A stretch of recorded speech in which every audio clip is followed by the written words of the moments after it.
something we will all experience. I'll start today by acknowledging that I live on the unceded territory of the Suquamish people, the people of the clear saltwater, and it is an honor to occupy this land. This is sacred work that we are doing, so I light a candle to honor those who have gone before us, who knew how to do this work, and who invite us back into it, and who are here to support us.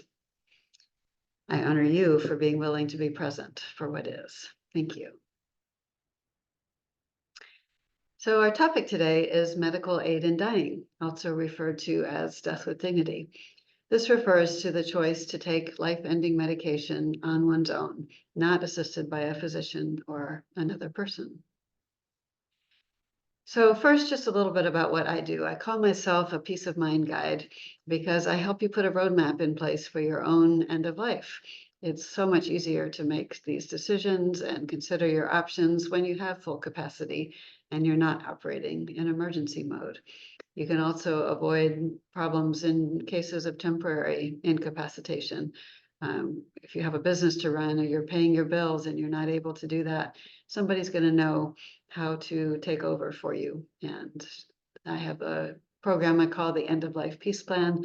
And in that, we'll address the heart, soul, and mind of end of life planning. The result is peace of mind for you, your loved ones, and ability to live life more fully now in the present. So in the end of life peace plan, we don't start with the mind tasks, things like will or trust or powers of attorney. We always start with defining our values. And so each of these end of life lounge informational talks, I sort of take a look at the list of values and say, what are some that might be required for this topic? And when I thought about medical aid in dying, these three came up: strength, inner harmony, and acceptance. You've got to have that strength, that determination. You have to be at peace within yourself that this is the right choice for you, and you have to be in acceptance that your life is going to end. So it's a big deal, and all three of these contribute to just knowing when you're done with being in your body. And that takes, of course, just incredible courage, not a decision to make lightly. We'll talk about the timeline, but the physical preparation is important, but equally important is the emotional preparation for you and for those who will be around you. So medical aid in dying is a personal choice. It's your right to die, to ingest these medications. You have to take them orally, and physicians are not involved at all at the point where you're actually taking the drugs. You have to be able to lift the cup and able to swallow, maybe use a straw. There's that option, but nobody can help you. Nobody is doing it for you. It's all on your own volition. You do have to be mentally competent. Cannot specify in your advance directive that you want to be able to use this option. You have to be able to have several appointments. We'll talk about that process. So yeah, it requires at least 3 months of advanced planning, ideally. And there are many safeguards in place. You have to do psychiatric evaluation and sign some documents, meet with a couple of providers. And so we recommend 3 months or so to get that all in place. So why do people choose this? Well, it's not that they want to die. Nobody wants to die. But they may have exhausted all treatments, or they don't want to undergo another round, even though it might be available. It's really a choice to not undergo treatment and say this is the end. Maybe your quality of life is unacceptable. You want to be out of pain, relieve that anxiety, and not suffer anymore. And suffering can be not just physical, but that psychic suffering, the emotional suffering of just being like, okay, I really can't take this life anymore. Some people choose MAiD and then don't actually, they go through the process to get the prescription, but they don't actually take the medications. And that could be for several reasons. Just knowing that it's available can be a real relief for some people. Some people get to the end and they find with hospice care that they're comfortable and they naturally, their body shuts down, and so they don't have to. But yeah, knowing that it's there can be a really big source of relief for people. So it's not available in all 50 states. It is available in all Canadian provinces and territories. But on the West Coast, Washington, Oregon, California, and Hawaii have laws in place. Colorado and New Mexico in the Southwest. And on the East Coast, Washington, D.C., New Jersey, Vermont, and Maine all have the option. There are 2 states where you don't have to be a resident, Vermont and Oregon, but it's not so easy to even just go across the border and say, okay, I'm ready. You've got to fulfill all of their requirements, and it's have the location to end your life and to have the support team in place. So that's complicated, but it's doable. And then in 17 states, there's legislation pending. So right now, about 1 in 5 Americans has access to medical aid in dying. So that's pretty low. 4 out of 5 do not. So we're going to focus on Washington's requirements today. And so you need to be a state resident. You can get residency by living here for 6 months, getting a driver's license, or registering, getting utilities in your name. But the 6 months is the basic one. You have to be mentally competent, and there's a psychiatric evaluation that's part of one of the 2 physician or provider meetings. You need to be on hospice and have that diagnosis of 6 months or less to live. So the first step is to make an oral request to one provider in person, and then a second oral request in person to a different provider at least 7 days later. In one of those appointments, you'll have the psychiatric evaluation done, and then you need to put in a written request for the medication, and that form requires 2 witnesses to sign it. And of course, you need to be able to lift the cup and swallow. So in 2023, there were some really powerful changes to the legislation. Used to be that only physicians could be the providers, and now physician assistants and nurse practitioners can be one of them. You still need one physician, but PAs and ARNPs can be the others. They can do the psychiatric evaluation as well. There's now 7 days between appointments. It used to be 14 minimum. You can now get the medication delivered, and for the number of pharmacies that will compound this, it really has to be a compounding pharmacy, are pretty few and far between. So if you were out in Eastern Washington, had to get the medication from the pharmacy in Tacoma, then get someone to deliver it, that was pretty complicated. So it's great that now it can come by courier. Hospitals and hospices are now required to submit their policies about whether they support medical aid in dying or not. And that's important because if you're choosing a hospice and that they'll be a critical part of your support team, you want to make sure that they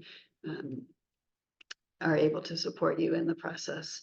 They may not be able to be there at the very end, but we'll talk about End of Life Washington and what they provide. So as long as their physicians are able to support you and their nurses in a hospice, you can make sure you choose one.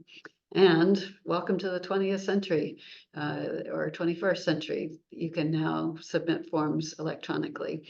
Do not have to use snail mail or fax machines. So that's a big improvement.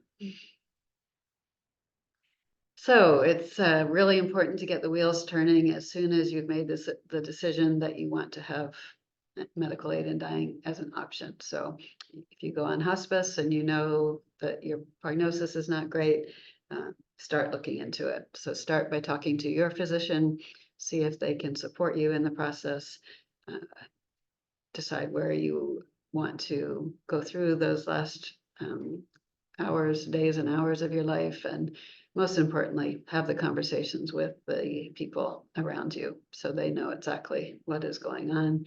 They understand your motivations. You can talk about your values. Hopefully they've been there accompanying you along this journey. And so it's very hard to lose a person to this in this manner. But the more communication there is, the better. So about End of Life Washington, they have a wonderful program called Volunteer Client Advisors.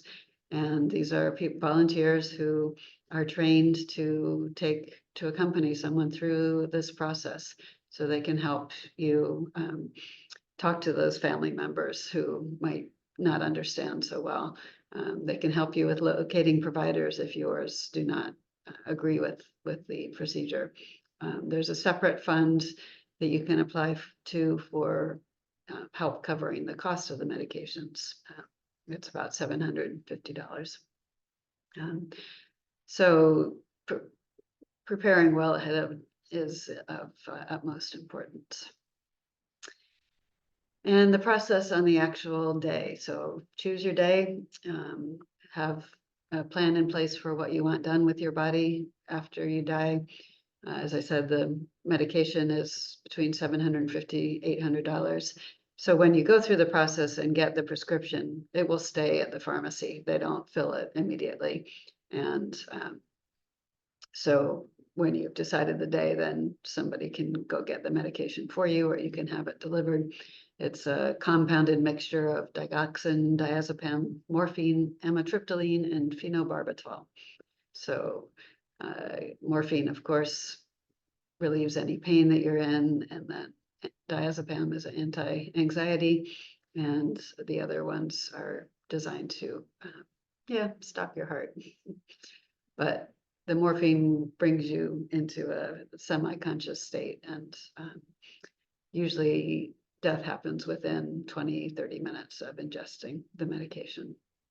So gather your support team, create any rituals that you want to have at this time, and then take the medications. There are 2 pre-meds, one to prepare the intestines and another to prevent nausea and vomiting. So those need to be taken about an hour ahead of the aid in dying medication. They're very small pills, so that won't be an issue if you can still swallow. So a couple of useful resources, endoflifewashington.org. Endoflifewa.org is a great website for all kinds of information. If you're not in Washington State, you can look at compassionandchoices.org, and they have information. There's a wonderful movie that was just released on Amazon Prime called Last Flight Home. And it's about a man who was a pilot, and he had a terrible misfortune to be paralyzed in a treatment. Yeah, you find out the details in there. It was a chiropractor, and so he lived for many, many years with his disability, but then he finally was just in so much pain and uncomfortable, and decided that he and qualified for medical aid in dying in California. And his daughter was a filmmaker, and so she recorded him in those last weeks and days, and actually at the moment of his death. So it's a really powerful movie, and really worth checking out. So that's the end of my informational presentation on medical aid in dying. I hope that you will join me at this event coming up on Thursday, March 21st. It's called Death Over Drafts, and we play this game called the Death Deck, and just have some interesting conversations about our thoughts and wishes for end of life and our experiences. So join me for that at the Cider House on Hildebrand Lane, Thursday at 6 p.m. So I want to thank you for joining me for these calls. If you want to check out my website. It's my name, johannamunson.com. You'll find more information on my end-of-life peace plan there. And join me on Facebook if you're there in my end-of-life lounge group. And I love doing these presentations, but of course it takes my time and effort. And so any contribution you can make to support this work that I do with such a deep heart, I really appreciate it. Even $10 would be so great. There's my Venmo. Or if you see me around Bainbridge Island, just give me a hug and say thank you. All right, I will see you next time.